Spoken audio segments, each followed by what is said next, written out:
The blizzard screamed against the windows like something alive, hungry. Calvin stood at the door, staring at two girls trembling in designer coats, caked with ice. Twin faces, maybe 22, eyes wide with something beyond cold. Fear, maybe, or something darker. "We were only going to stay one night," one of them whispered, voice cracking. Her sister gripped her hand so tight their knuckles went white. Calvin looked past them at the wall of white swallowing his porch, then back at his 7-year-old daughter peeking around his leg, curious and hopeful. Two strangers. Both at once. In a house barely big enough for two. He should have said no. But the wind howled, and the girls looked so small against the storm, and something in their desperation felt familiar, like they were running from more than just the weather. "Both of you." At once, he heard himself say. The question hung there, heavy, and neither girl answered, because they both knew. One night was a lie. What they were really asking was if broken things could find shelter in a place already cracked, and whether 3 weeks trapped in the snow would save them, or bury them all. Calvin had learned to read silence the way other men read newspapers. In the 8 years since Rosie's mother left, not died, not disappeared, just left, he had become fluent in the language of things unsaid. The way Rosie stopped asking about her mother after the 3rd birthday without a card. The way neighbors stopped inviting them to barbecues after he declined too many times. The way his own reflection in the bathroom mirror stopped meeting his eyes somewhere around year 4. So when the two girls stood shivering in his doorway, he heard everything they did not say, the expensive cut of their coats against the tremor in their hands, the way they looked at each other before speaking, a silent conversation in twin language, the cellular phones in their pockets, he could see the outline, that they claimed were dead, the desperation that had nothing to do with cold and everything to do with the kind of running that leaves no forwarding address. "Come in," he said, stepping aside, "before you freeze to death on my porch." The taller one, she would later introduce herself as Violet, hesitated. Her sister, Iris, pushed past her into the warmth. Calvin watched Violet's eyes sweep the small living room. Second-hand couch with a blanket covering the torn armrest. Television from 2 decades ago.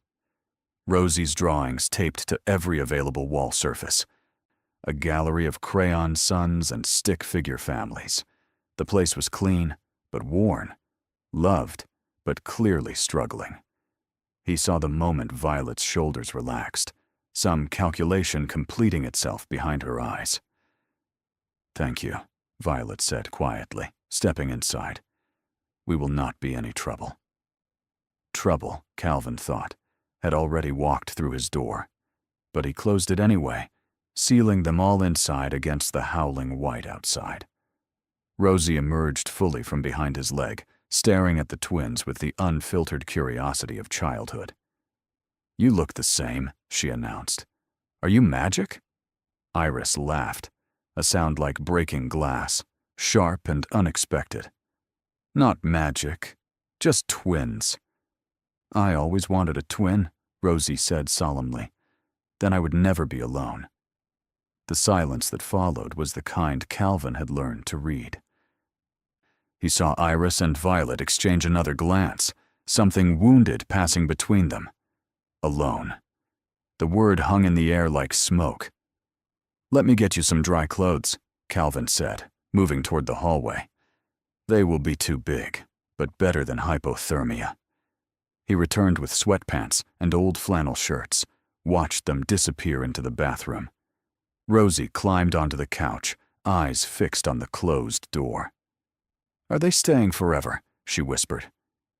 "Just tonight," Calvin said, the lie tasting familiar on his tongue. He had been telling Rosie comfortable lies for years. "Your mother loves you. She's just busy. We are doing fine. Everything will be okay." What was one more? When the twins emerged, swimming in his clothes, they looked younger, smaller. Iris had tied her wet hair back.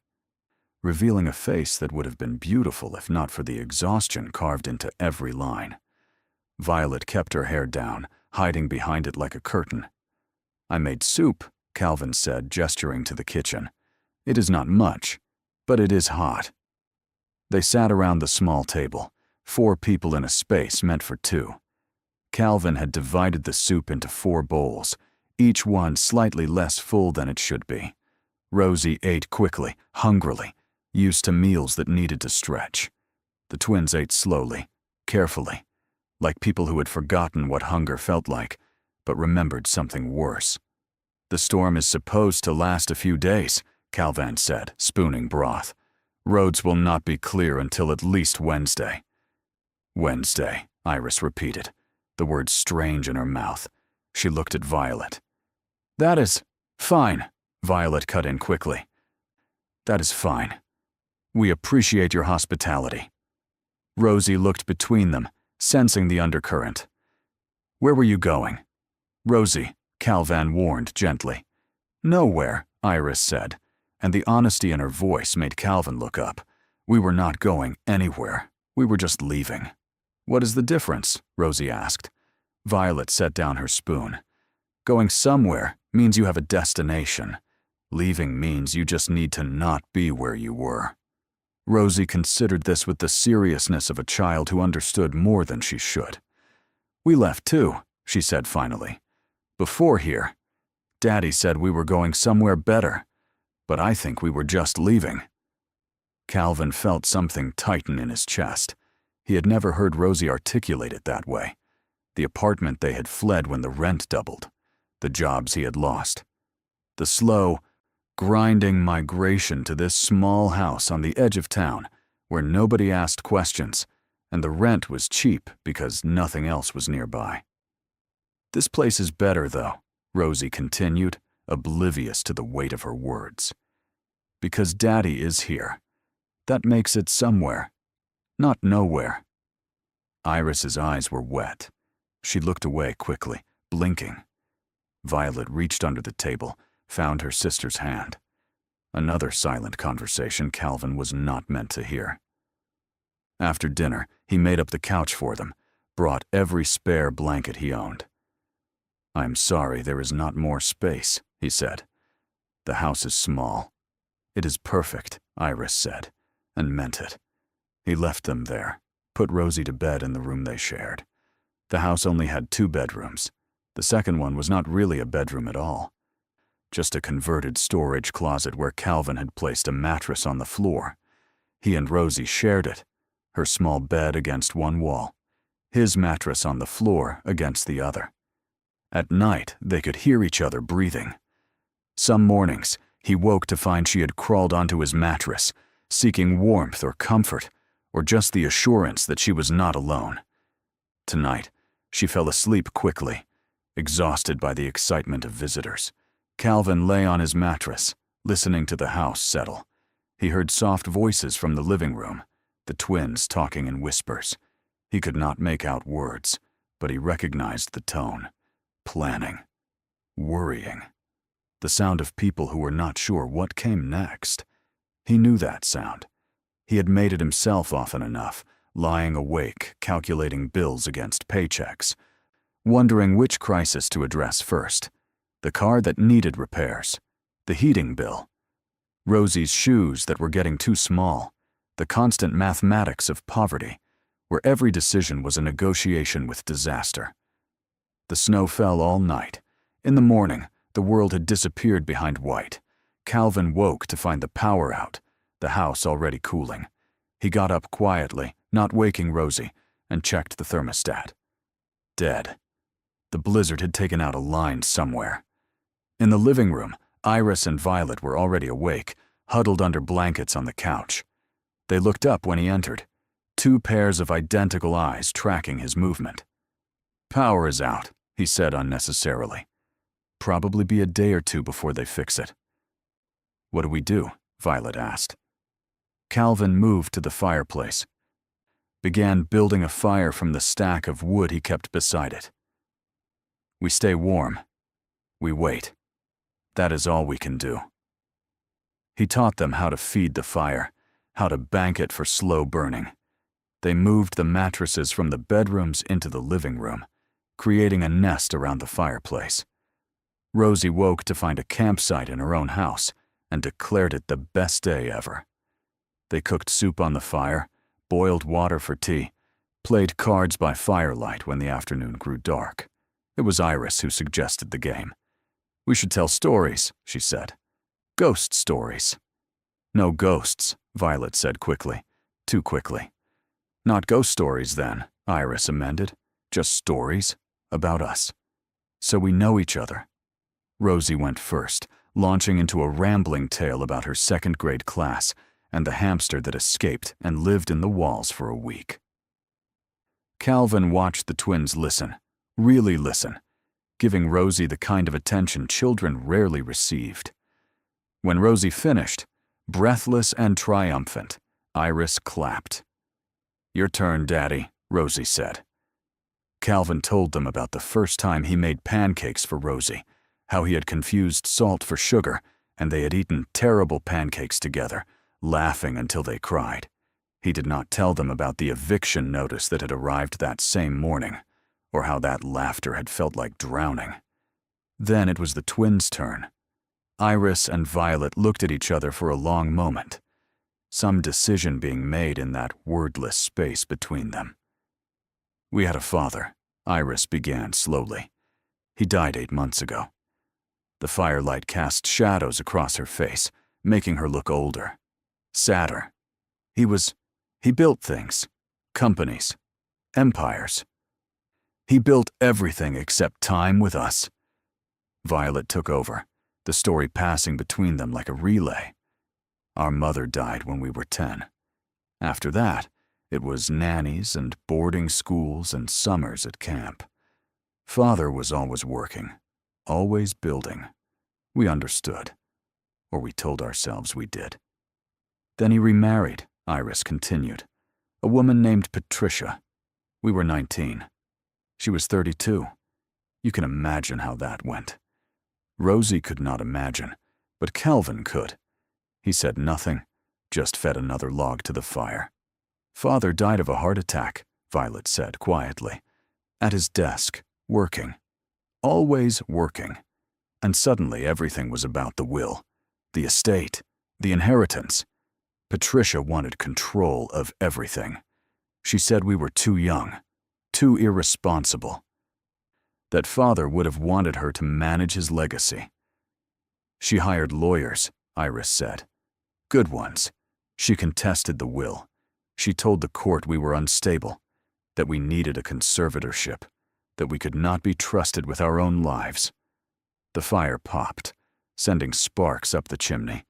No one spoke for a moment. So we left, Violet finished. 3 days ago.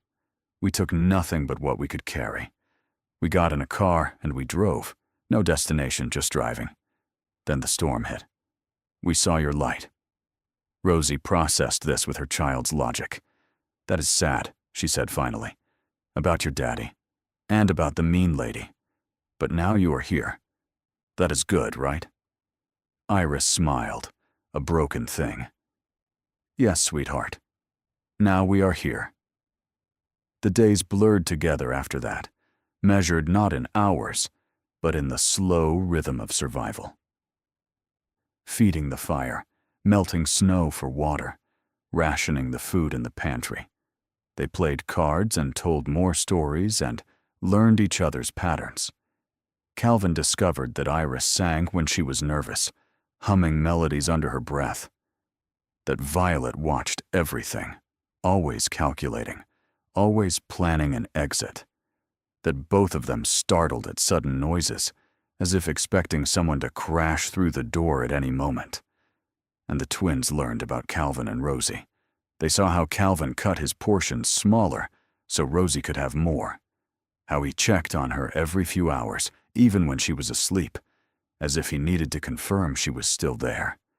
How he had worn the same pair of boots for 5 winters, the sole held on with duct tape, because new boots cost money and Rosie needed winter clothes. On the 4th day, Iris asked if she could help with breakfast. Calvin showed her how to make oatmeal on the fire, how to stir it so it did not burn. She was a terrible cook, he discovered.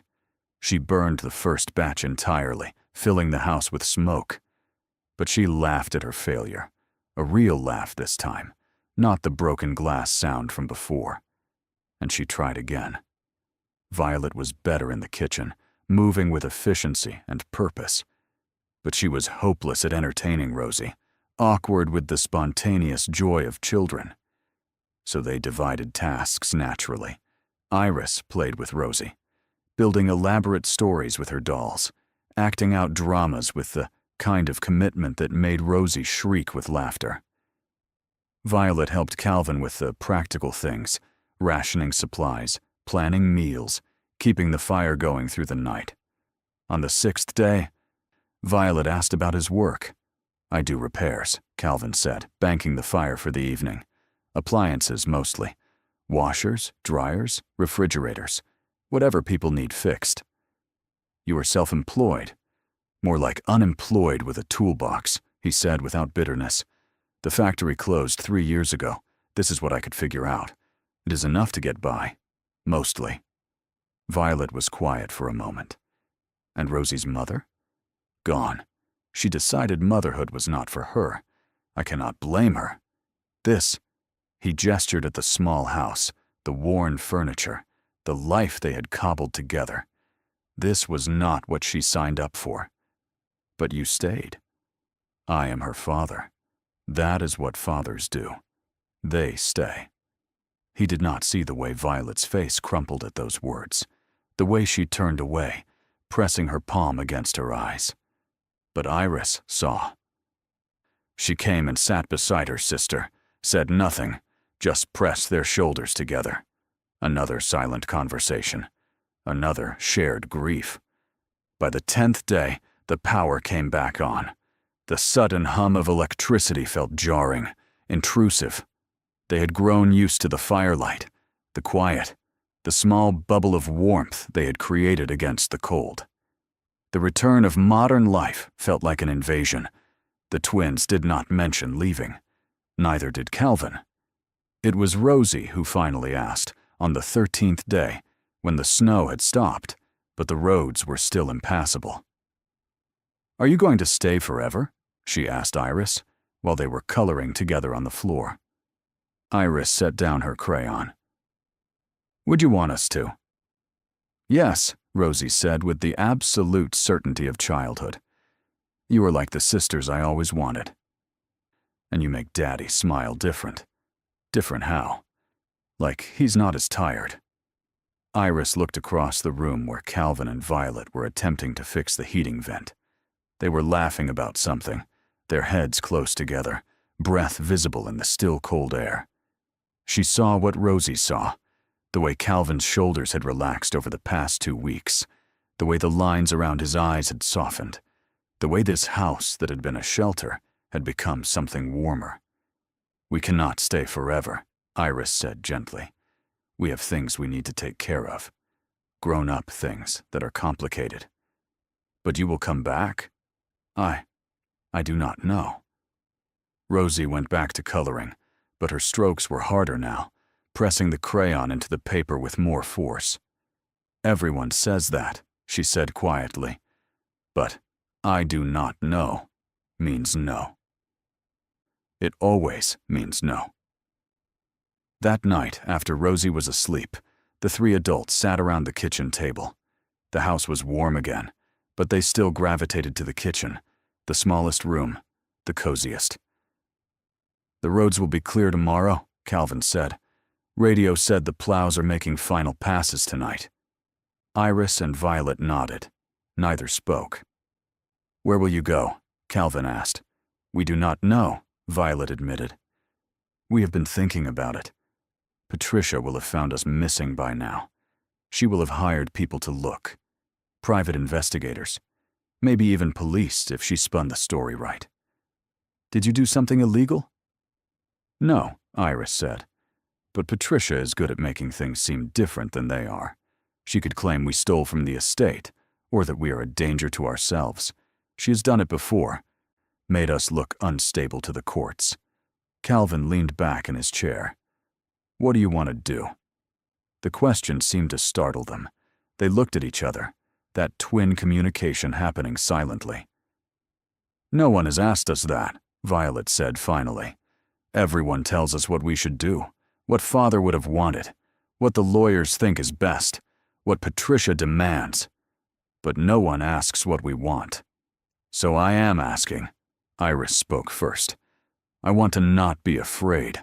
I want to wake up without wondering if today is the day Patricia finds a judge who will believe her.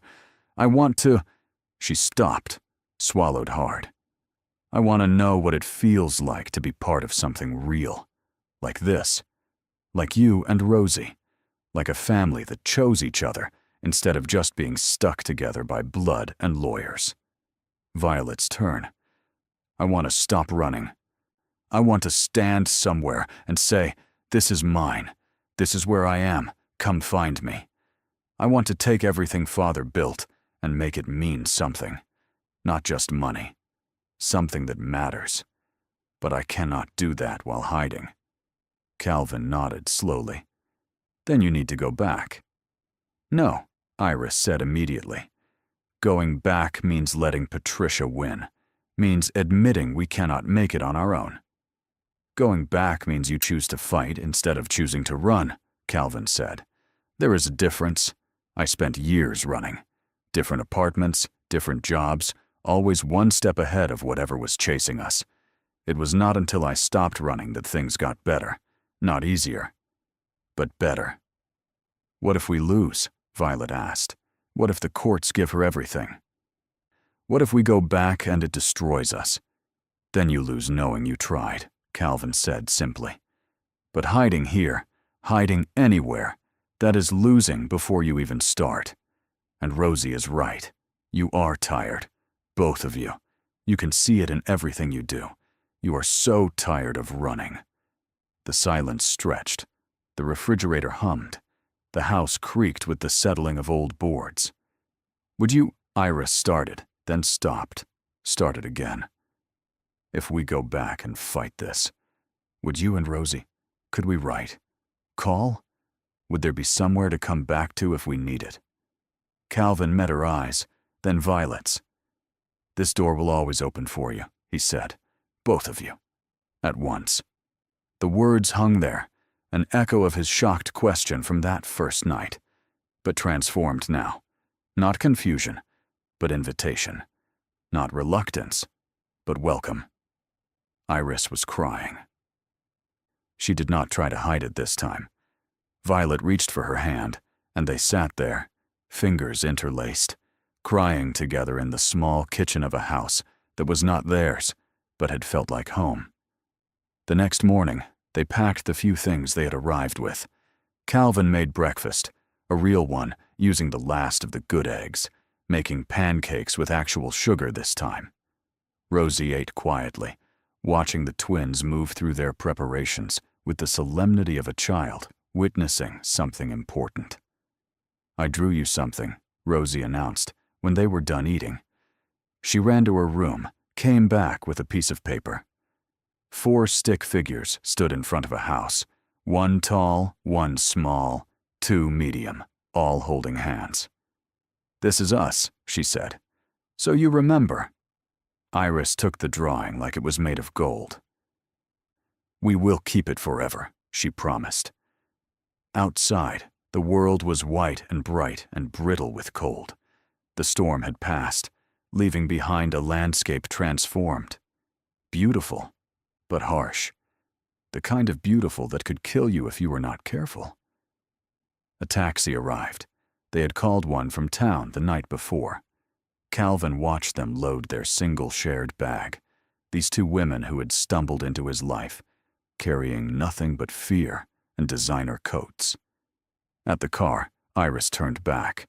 Thank you, she said, for letting us stay, for asking what we wanted, for— her voice cracked, for showing us what family looks like when it is real.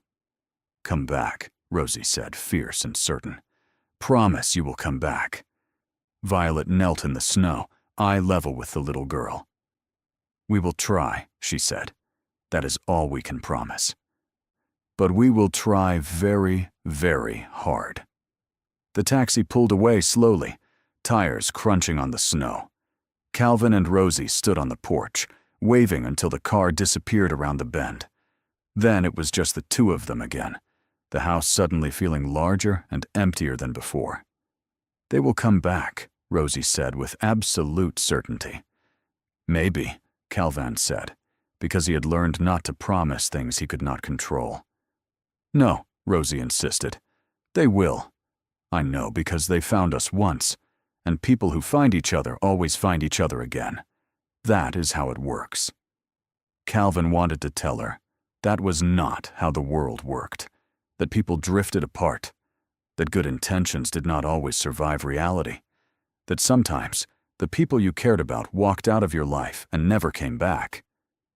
No matter how much you needed them or wanted them or loved them. But he did not say any of that, because Rosie was 7 and still believed in the essential goodness of the universe, and because he wanted her to keep believing that for as long as possible, and because, if he was honest with himself, some small part of him, the part that had let 2 strangers into his home during a blizzard, still believed it too. They went inside. The house felt different now. Not worse, exactly. Just different. As if the twins had rearranged something invisible in their leaving. The couch where they had slept still had the indent of their bodies. The kitchen still smelled faintly of the perfume one of them wore. Their presence lingered like smoke. Calvin cleaned up from breakfast, while Rosie returned to her coloring. Normal life resuming. But he found himself moving slower, listening for sounds that were not there. The soft humming of Iris's nervous singing, the quiet efficiency of Violet's movements, the particular quality of silence that came from having other people nearby. That night, after Rosie was asleep, Calvin sat in the kitchen alone. He thought about the twins somewhere out there, driving back toward whatever awaited them. Lawyers and stepmothers, and the complicated machinery of wealth. He thought about their faces when they talked about their father, the mixture of love and loss and regret that came from wanting someone who was too busy being important to be present. He looked around his small kitchen, his small house, his small life. Everything he had was small, his paychecks, his ambitions, his world. But it was his, and more importantly, it was Rosie's. And in that smallness, there was something the twins had recognized, something that all the money in their father's estate could not buy. Presence, the simple act of being there. 3 weeks passed. Winter softened its grip, though snow still clung to the shadows.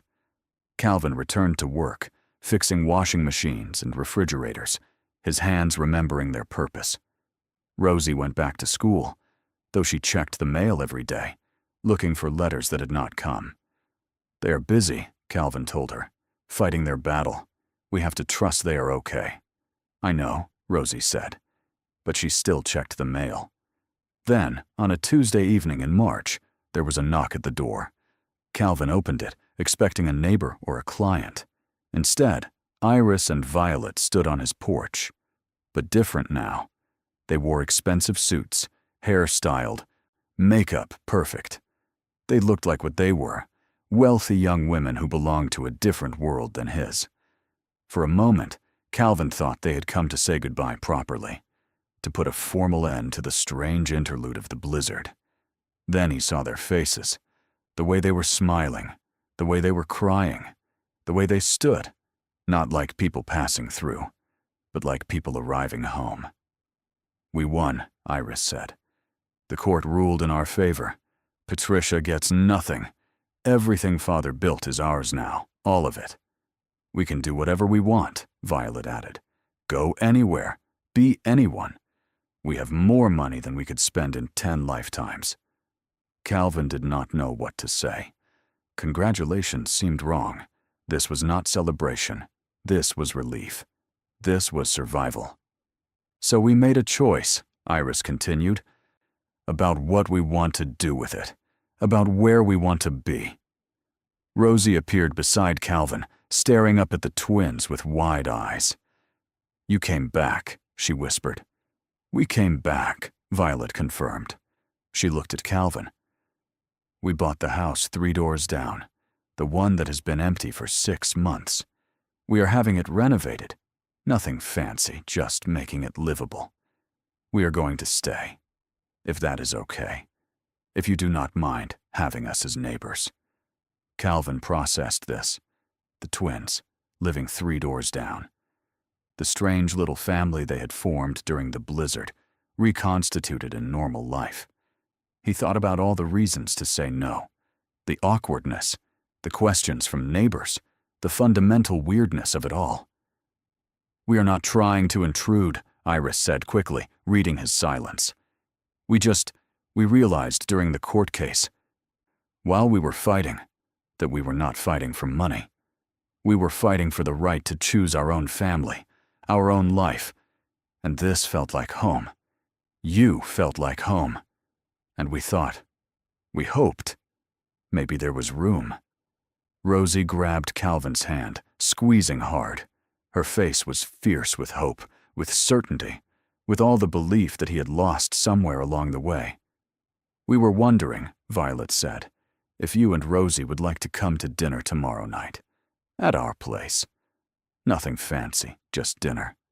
Just us." Calvin looked at these 2 women who had stumbled into his life during a blizzard, who had hidden their wealth and their names and their fear behind expensive coats and careful lies, who had learned to cook bad oatmeal and play with a 7-year-old and sit by a fire when the power went out, who had seen his small life and called it rich. "Both of you?" he heard himself say. "At once?" Iris laughed. That sounded like breaking glass, but different now.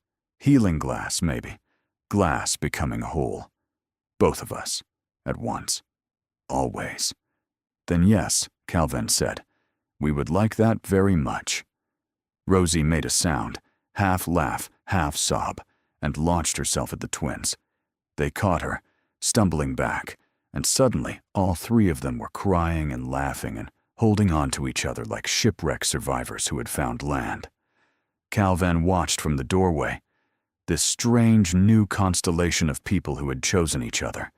It was not the family he had imagined. It was not neat or traditional or easy to explain. But it was real.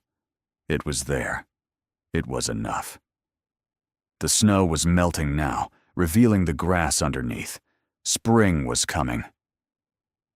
And with it, the understanding that family was not always the people you were born to.